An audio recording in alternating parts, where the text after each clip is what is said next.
Olá, pessoal. Então, boa noite a todos. Vamos iniciar os nossos trabalhos dessa noite. Pessoal, concluímos o capítulo 7, a lei da sociedade, e vamos começar a lei do progresso. Essa vocês podem perguntar, discutir, porque essa aqui ninguém acredita e é a que mais funciona, tá? Lei do progresso. Então, estamos falando das leis morais, que são as leis divinas. Essas leis são leis de Deus, são criadas pelo Criador e elas valem sobre qualquer outra lei. É a constituição da espiritualidade, vamos dizer assim, né? Vamos lá. Capítulo 8, Lei do Progresso. Nós vamos falar um pouco sobre o estado de natureza, sobre a marcha do progresso, sobre os povos degenerados, sobre a civilização em si, o progresso da legislação humana e a influência do espiritismo no progresso, ok? Então vamos lá, vamos mergulhar de cabeça aqui no estado de natureza. Então Kardec pergunta aos espíritos: serão coisas idênticas o estado de natureza e a lei natural? A lei natural são essas leis que nós estamos estudando. E o estado de natureza é o estado que as coisas se encontram na natureza. E o Kardec falou, isso aí é a mesma coisa, né? É a mesma coisa. Então vamos lá. Não. O estado de natureza é o estado primitivo. Qual era o estado de natureza do homem? Os neandertais, os pitecantropos erectus, quando a gente ainda tinha mais pelo do que inteligência, né? Lá naqueles idos lá atrás, esse era o estado primitivo do homem, ok? A civilização é incompatível com o estado de natureza, ao passo que a lei natural contribui para o progresso da humanidade. Então o estado de natureza é aquele estado rude, inicial, nosso, dos espíritos. As leis naturais são as leis divinas de Deus que vêm fazer com que a gente progrida para a civilização, como a lei de sociedade, que a gente já estudou, a lei de destruição, agora a lei de progresso. Essas são as leis naturais. Então, as leis naturais, num resumão, é o que aperfeiçoa a cada um de nós. Ok? Vamos lá. No estado de natureza, o homem, tendo menos necessidades, não tem todas as tribulações que cria para si mesmo num estado mais adiantado. Olha a pergunta que Kardec fez em 1850, pessoal. O que pensar da opinião daqueles que veem esse estado, o de natureza, como da mais perfeita felicidade na Terra? O que Kardec quis dizer aqui, pessoal? Olha para o macaco. Ele não é felizão? Ele não tem boleto para pagar? É isso que Kardec está falando. Quanto mais primitivo, menos necessidades a gente cria. A gente não precisa ter carro, a gente não precisa ter dinheiro, não precisa ter casa, a gente não precisa ter aquilo, não precisa ter o tênis da moda, o sapato não sei o quê. Concluindo, ele falou assim, então isso aí não seria um estado mais feliz do homem? Quanto mais primitivo, mais simples, mais feliz? Vamos lá. O que você quer? É a felicidade do animal. Há pessoas que não compreendem outra felicidade. É ser feliz à maneira dos animais. Nós somos animais? Na nossa essência, sim. Mas quem aqui quer ser animal pela eternidade? Quem quer comer ração? Quem quer dormir na chuva, coloca umas folhas em cima. Quem quer não ter serviço médico, anestesia, antibióticos, fala, escrita, tudo isso traz infelicidade? Não, né? Então é disso que o Kardec está falando. As crianças, aí ele dá um último exemplo, também são mais felizes do que os homens feitos. Quem aqui quer ser criança pro resto da vida? Alguns até querem, né? Alguns até se comportam assim. Mas, gente, é não crescer, é não evoluir. Estamos falando da lei do progresso. Por isso essa pergunta, né? Então vamos lá. O homem pode retrogradar para o estado de natureza? Ele usa essa palavra, né? Regredir. O homem consegue voltar para o estado de natureza? Só no Largados e Pelados, né? E não aguenta 20 dias. Né? Não é? O que vocês acham? Acha que a gente pode regredir para o estado de natureza? Então a gente daqui já vai começar a aprender alguma coisa da lei do progresso, que a gente já falou várias vezes aqui, hoje nós vamos falar com mais propriedade, ninguém, absolutamente nenhum de nós regride.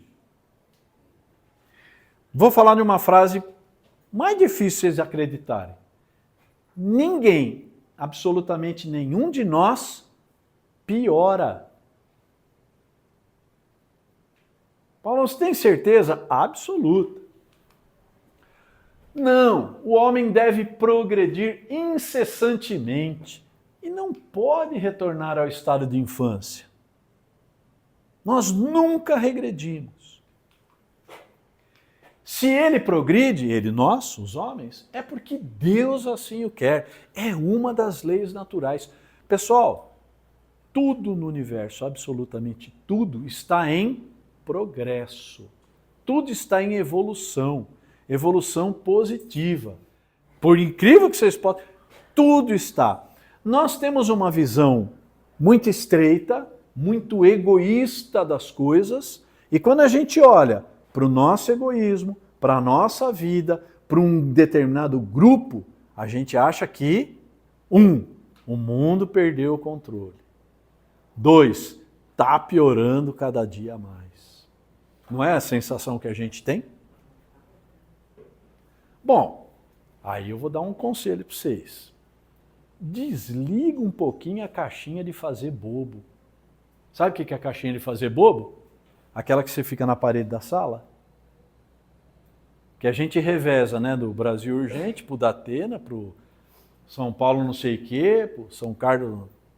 Não criticando os órgãos de imprensa, mas aprendeu-se que vende muito e dá muita audiência o quê? A tragédia.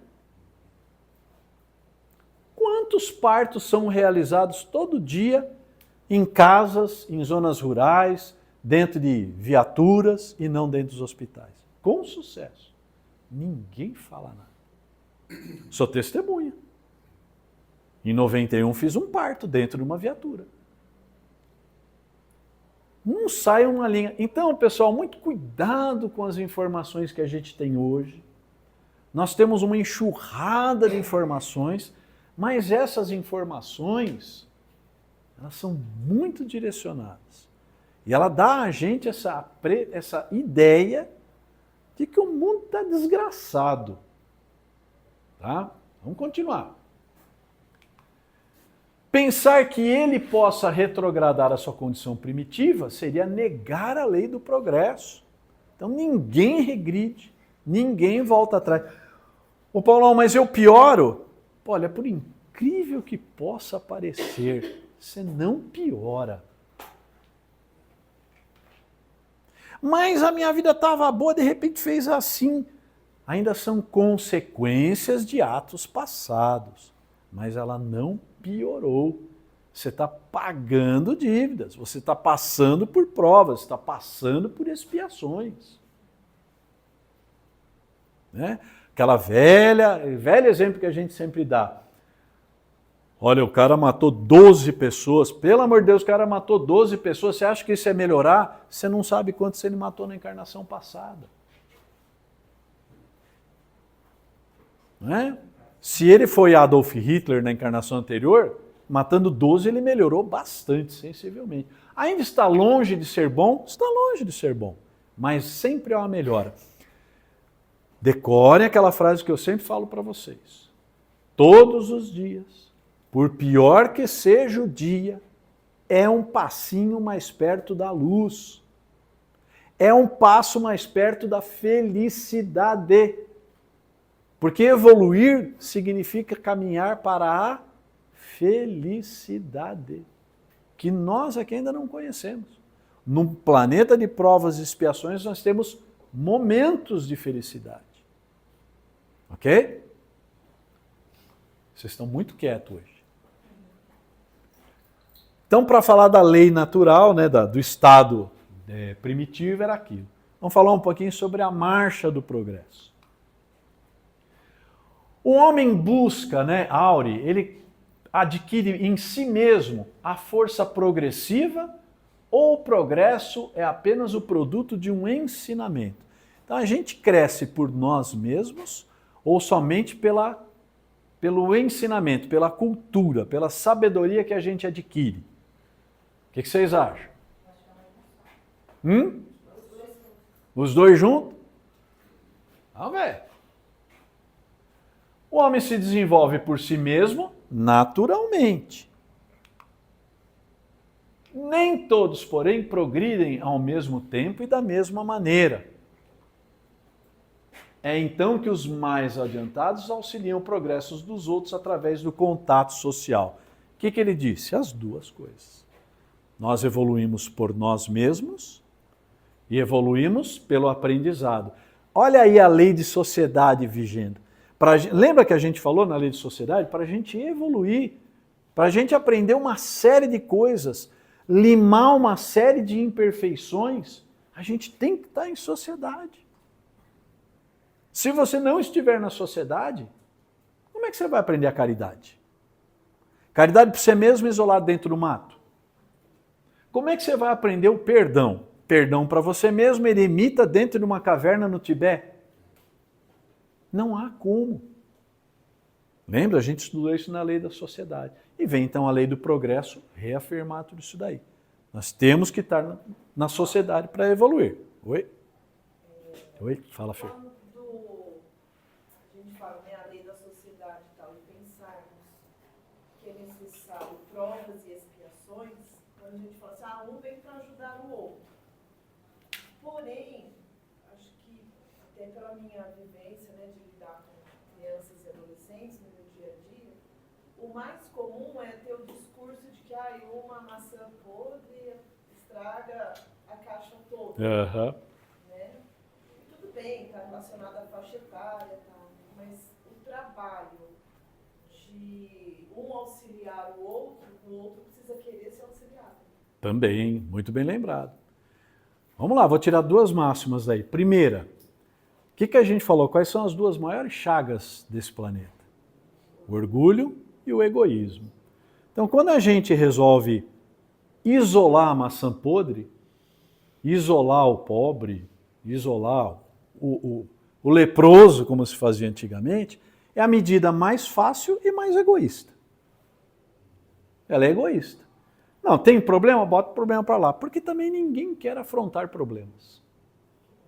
Né? A gente criou aí um estigma de que ninguém quer ser ruinzinho. Então vivemos em sociedade. Aí a pessoa chega no ambiente, pratica uma barbaridade que incomoda todo mundo e todo mundo fica assim. Ó. O que a gente acaba fazendo? A gente não tem a coragem de orientar e a gente acaba isolando. Então, com o nosso egoísmo, a gente acaba queimando, né, aquela pessoa. E você tem razão. Né? Infelizmente, o que a gente deveria fazer? Auxiliar uns aos outros. Meu irmão, vem cá. Você tratou a mulher daquele jeito lá. Eu lembro um pouco disso uns 40 anos atrás. Aquela coisinha que a gente fala, né? Eu sou do tempo que a gente estava no ônibus, entrava uma mulher, a gente levantava e a mulher sentava no ônibus. Paulo, que exemplo bobo. Não é bobo. Hoje o que você faz? A mulher chegou cheia de embrulho. O que é isso? O que é isso? E ninguém contou com o cara. Falou, você tem 20 anos de idade, filho, levanta, nego. Aí, ó. O que aconteceu conosco, né? É bem isso daí. Estamos aqui para nos... Isso não é atormentar o outro, é ensinar ele a viver em sociedade.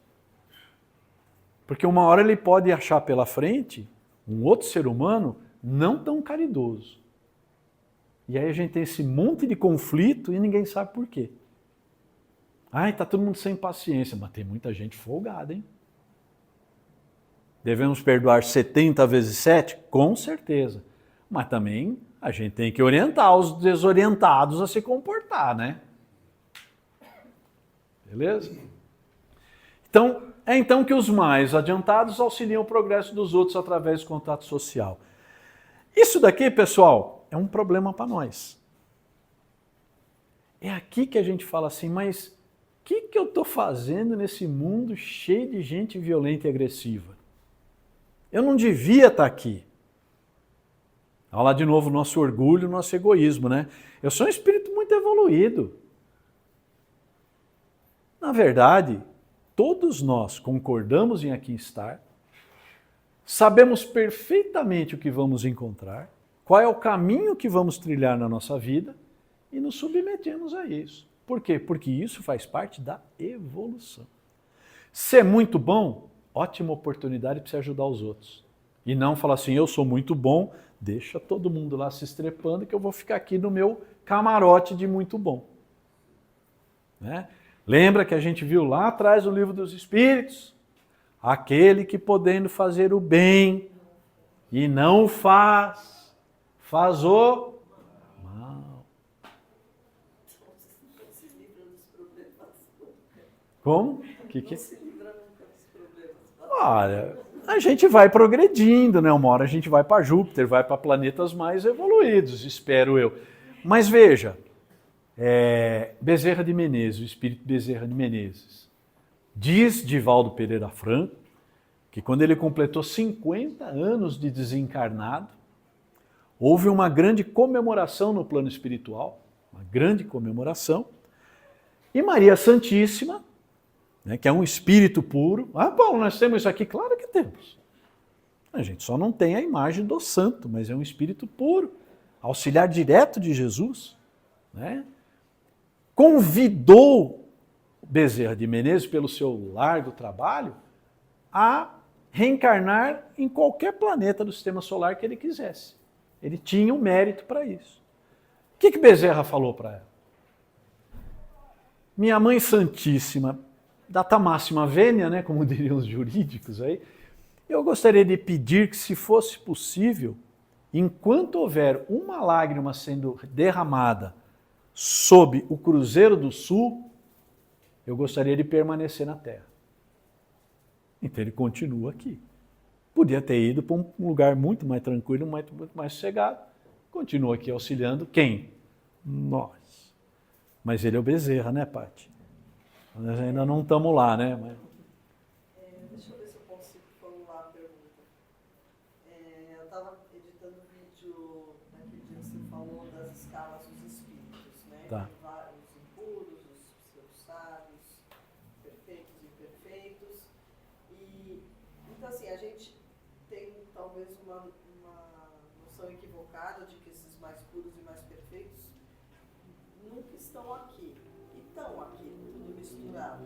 Boa pergunta. Porque você falou, é sempre uma escola, tem um ajudando os outros, alguns na primeira série, alguns na quinta, alguns mais adiantados, mas ao mesmo tempo todos se misturam aqui, só que talvez os mais puros em menor quantidade, porque as promoções são menores.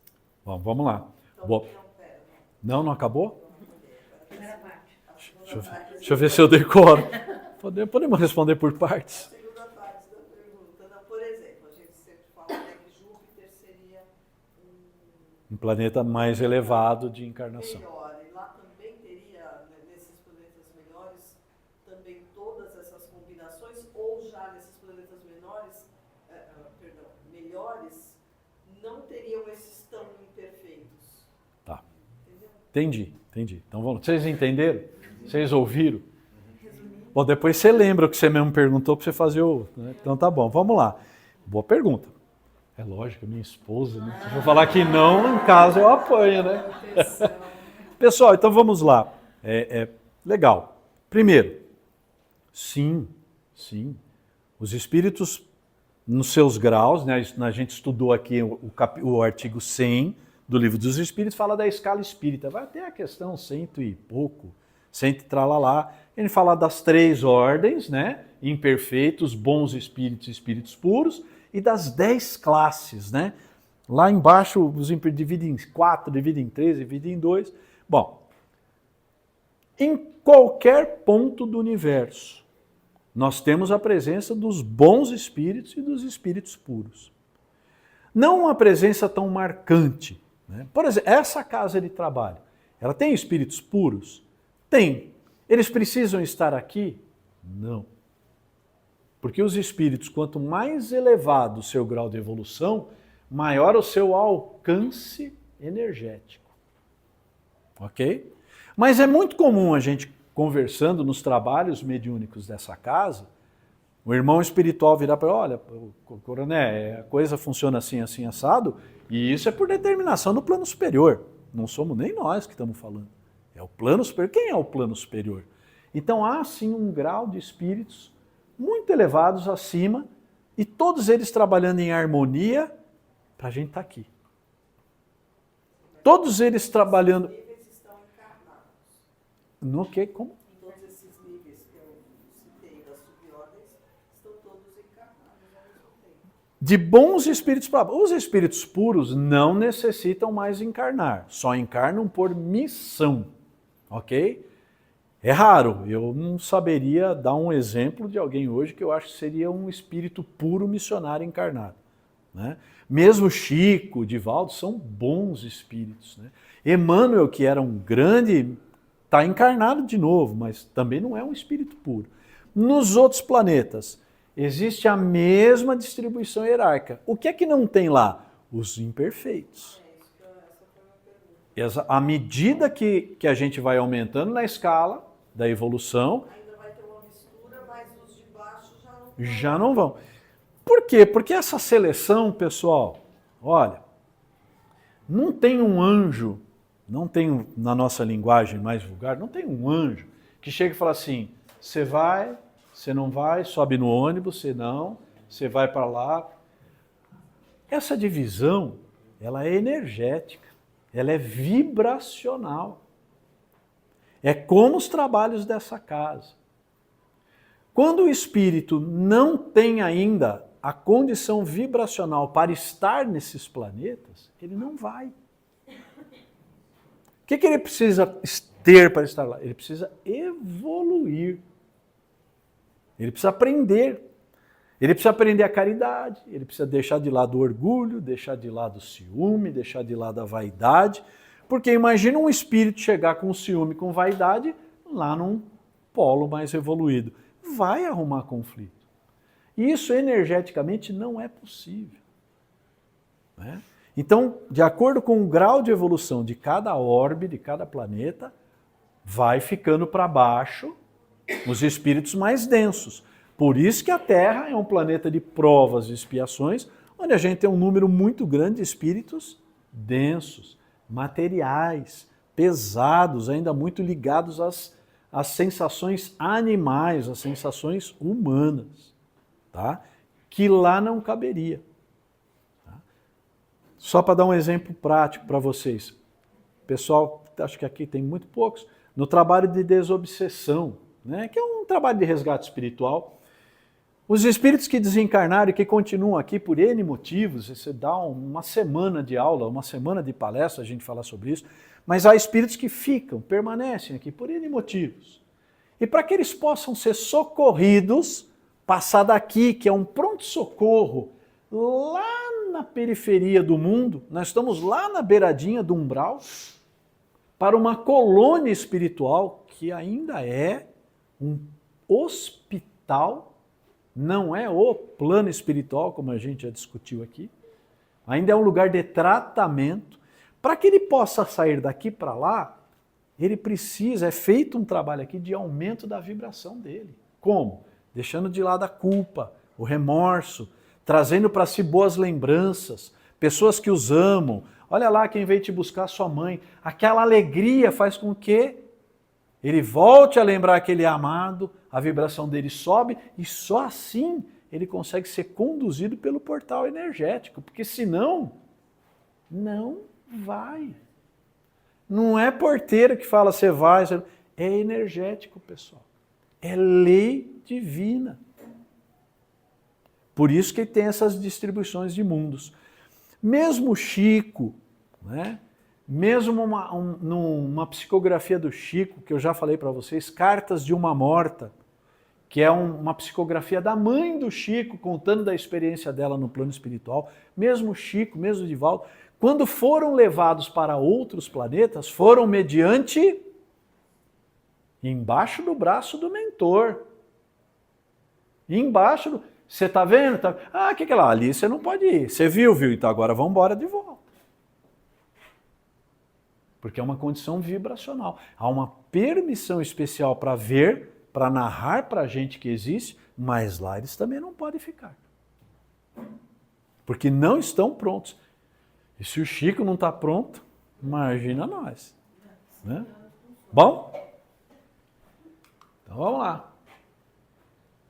Perguntas, dúvidas? Fala, Viviane.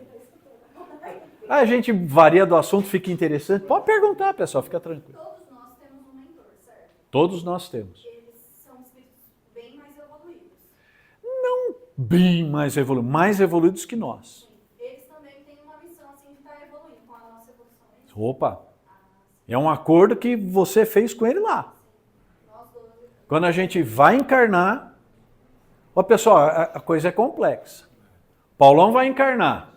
Eu sou um espírito, estou lá, estou batendo cabeça, andando para lá e para cá, tem um monte de coisa para consertar. Chegou a sua hora. Ó, você vai encarnar? Vai. Então, primeiro, chama o pai e a mãe do Paulo. Ó, tem esse cabeçudo aqui para vocês criar lá. Ele vai passar por isso, isso, isso e isso. Vocês aceitam? Nada é imposto. Só há uma imposição reencarnatória a espíritos ainda pouco evoluídos. Esses não têm poder de escolha, é meio que você precisa disso. Você não tem A e B, para você precisa disso. Mas para nós, o normal, escolha. Então os pais aceitam. Aceitam, legal, está pronto, está pronto. Tem um mentor, o Padre Antônio. É com esse cabeçudo que você vai orientar lá embaixo. Vocês vão fazer assim, assim assado, ele vai fazer isso, tudo lá, ok? Vocês topam? Topamos. Tudo como um acordo. Aí, para não ficar um jogo de cartas marcadas, quando a gente encarna, o manto de esquecimento. Se é bom mesmo de tabuada, então me dá de volta aqui o lápis da tabuada. Que não poderia ser diferente. Aí as provas vêm para a gente mostrar o nosso verdadeiro caráter. Sim, mas a pergunta da mentor tem que ser sempre um pouco... Sempre um pouquinho mais evoluído que a gente, né? Com algumas... não é um altamente evoluído. Amanhã vai ser o contrário. Ele pode estar encarnado e você ser, né, auxiliar. Tá? Sempre é um pouquinho mais evoluído que a gente. Fala, Wagner. Então é o espírito de luz, né? Essa expressão espírito de luz é uma expressão complicada. Todo espírito é espírito de luz. Porque todo espírito irradia a sua luz própria, alguns mais, outros menos. A expressão espírito de luz, as pessoas querem dizer espíritos muito evoluídos. Então o nosso mentor não é um espírito de luz. Ele pode orientar tudo, mas ele não pode interferir no livre-arbítrio. De forma nenhuma. A lei que vale para os irmãos espirituais desta casa vale para todos, é uma lei do Pai. O que o nosso mentor faz? Paulão, não faz isso. Quem que é a nossa consciência? Fala assim, eu vou fazer não sei o quê. Fala, melhor não. Eu vou sim. Melhor não. Aquela brincadeira, desenho do anjinho e do diabinho. O nosso mentor é o anjinho. Fala, não faz isso. Você vai se complicar. Mas eu estou com vontade. Livre-arbítrio. Ele te impede? Lembra que a gente já viu isso daí, pessoal. Ele impede você de entrar numa briga? Não. A escolha é sempre nossa. Eles nos intuem muito fortemente. Eles tentam de todas as maneiras. E o espírito obsessor também pode te... Exato. Como o diabinho. Muito bem lembrado. Fátima está falando de o espírito obsessor também pode intuir. A ferramenta é a mesma. Deus fez a gente de uma determinada forma. E as leis espirituais valem para A e valem para B.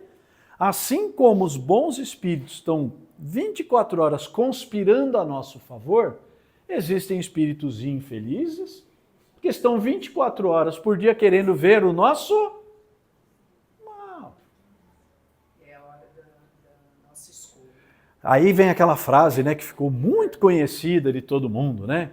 De um índio que falou: dentro de mim moram 2 lobos. Um é muito mau e perverso. O outro lobo é muito bom e carinhoso. E eles estão em constante briga dentro de mim.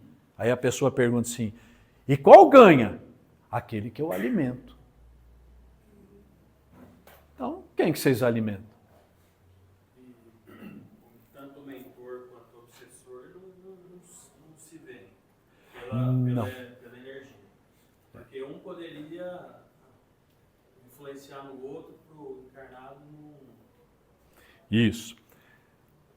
O seu mentor e o seu obsessor não se bicam, não se interagem. Por quê? Quanto maior a hierarquia do espírito, menos o espírito inferior vê. É como nós não conseguimos ver espírito na nossa normalidade, tirando alguns videntes aí. Por quê? Porque a gente está numa faixa vibratória diferente. Entre os espíritos é igual. O espírito que vibra muito baixo, ele não consegue ver os bons espíritos. E é por isso que muitas vezes tem o quê? O trabalho da casa espírita, para socorro desses espíritos. O mentor não consegue influenciar o obsessor para. Ele tenta demonstrar o lado bom. São vários os espíritos que vão colar no nosso obsessor e falam: filho, para com isso, deixa disso. Mas ele tem o livre-arbítrio. Ah, o meu anjo protetor, meu anjo da guarda pode expulsar o meu obsessor? Não. Porque ele estaria interferindo numa disputa, às vezes, milenar, que vocês vão ter que ser. Pessoal, Deus é um pai extremamente amoroso, justo e bom, mas ele não mima os filhos. E a lei vale para todo mundo. O nosso mentor pode desistir da gente? Pode o quê? Ó, legal, boa pergunta. Ela perguntou se o nosso mentor pode desistir da gente. O bem, eu vi essa frase essa semana, foi muito bem a calhar, né? Guardei essa frase. O bem jamais desiste. Mas o que é que pode acontecer? A gente ser tão teimoso, a gente ser tão cabeçudo, como eu costumo dizer, que o nosso mentor fica: filho, não faz isso, ele vai lá e faz. Filho, para com isso, ele vai lá e continua. Filho, não sei o quê. Quando os bons espíritos veem que os seus conselhos são infrutíferos, eles não desistem, eles simplesmente se afastam. Ah, é? Então você está bem sozinho? Então vai. Mas ficam junto. Mas não existe a troca. Não larga você, mas ele dá um tempo. Mas às vezes pode ter a troca. Você falou se às vezes tiver que fazer alguma outra missão, alguma coisa. Pode. Haver alguma substituição, né? Boa pergunta. Pode haver substituição do nosso mentor? Pode. De repente o nosso mentor pode ser chamado por uma outra missão diferente, muito afeita a ele, e aí é designado um novo mentor para nós. Mas ninguém fica sem, nunca. Nem os que são muito ruins. Assim que a gente nasce, já tem um mentor. Desde o nascimento. No bercinho, na barriga da mamãe, o seu mentor já está falando: ah, então tá lá, tá formando, tá assim, vai nascer dia tal. Vai começar a me dar trabalho a partir do dia tal, né? É isso aí. Mas assim, que nem a Daiane falou, de repente o coitado do mentor está lá tentando e não está conseguindo ter um resultado bom com aquela pessoa. Será que de repente eles substituem mesmo por alguém Não. mais adequado para Não. aquela situação? Não. É um mais forte, um mais... Não, isso não. A substituição é só quando há uma nova missão muito específica para aquele espírito que era seu mentor. O Kardec, ele pergunta, né? Kardec pergunta para os espíritos: e aí, quando o nosso mentor não consegue nos orientar, o que ele sente? Tristeza. Ele não conseguiu. Mas ele é espírito, pessoal, ele está lá no plano espiritual. Ele enxerga a gente como um livro muito aberto. Na verdade, lá no plano espiritual, ele já tem uma noção muito firme do que é muito difícil para a gente e do que seria muito fácil. E ele sabe a regra do jogo. Mas não desiste, não é substituído por incompetência, né? Mesmo que ele queira, ele falou, para mim deu, não quero mais ser mentor do Danilo, acabou. Não tem... Pessoal, são espíritos que não tem processo, aviso prévio, 5 dias arruma outro aí que eu não fico mais. Não tem, tá? Fala, Carlos. A gente combina, né? Nós não escolhemos, é designado pelo plano superior, precisa haver algumas aptidões, precisa haver algumas afinidades, e aí isso é uma escolha do plano superior. Fica tranquilo, gente, que quando a gente chega lá, grande parte das coisas que são propostas a gente, vem muito bem pensado de espíritos superiores. Na verdade, a gente só dá um aceite ou não, e a gente pode até não aceitar. Só um segundinho que ele falou aqui primeiro. Paulo, a religião, de uma certa forma, ela ajuda o mentor, é uma parceira do mentor, porque a pessoa começa a se evoluir, né? Não estou dizendo quais religiões, mas a religião em si. Tá. Ela Pergunta do Carlão, se a religião ajuda o mentor, depende da religião. Tem umas que a gente está vendo hoje em dia que não está ajudando muito o mentor. Tem isso também. Eu acho que a espiritualização ajuda muito, a religião depende. Mas é uma forma de conduzir a pessoa para aquele caminho, né? Sim. Depende. Hoje a gente tem algumas religiões que estão propiciando a morte, a chacina. Né? Falamos na última segunda-feira. Nós voltamos para a época das cruzadas. Nós temos vários países onde cristãos e muçulmanos estão se destruindo. Aí, nesse caso, nenhuma das duas religiões está fazendo bem. Né? Mas é o que a Fernanda falou. Vale o que? A espiritualização ajuda? Ajuda. Porque também, gente, ser mentor de um encarnado extremamente materialista que não acredita em nada deve ser difícil, né? Fala. Pode-se dizer, voltando à pergunta dela, que na hora que o mentor ele afasta o pé, né, recua um pouco, aí é a hora que a gente começa a aprender no modo natural, vamos dizer assim, quebrando a cara? A gente aprende quebrando a cara a vida inteira, na verdade, né? Aqui a gente sempre diz o seguinte, ou você aprende no amor ou aprende na dor. Acho que 90% dos médios estão aqui aprendendo na dor. Né? Não é porque, mesmo quando o nosso mentor está muito próximo, a gente acaba aprendendo por quebrar a cara. A gente, infelizmente, tem essa tendência de aprender mais na dificuldade, na dor, do que no amor. Quer uma prova disso? Quer uma prova disso? Paulão, como é que eu faço para ser feliz? Está tudo aqui, ó. É só ler e aplicar. Manda brasa. Quem faz isso? Nenhum de nós. Evangelho. Teve um cara que veio aqui de uma forma muito simples, através de parábolas, ensinou um monte de segredinho, um monte de chave da felicidade e ninguém acredita, ninguém pratica. Sinal de que a gente vai sempre no erro, infelizmente. Tá bom? Mais alguma pergunta, pessoal? Não? Então nós vamos encerrar. Vamos agradecer a todos que nos assistem pela internet, a vocês que assistem.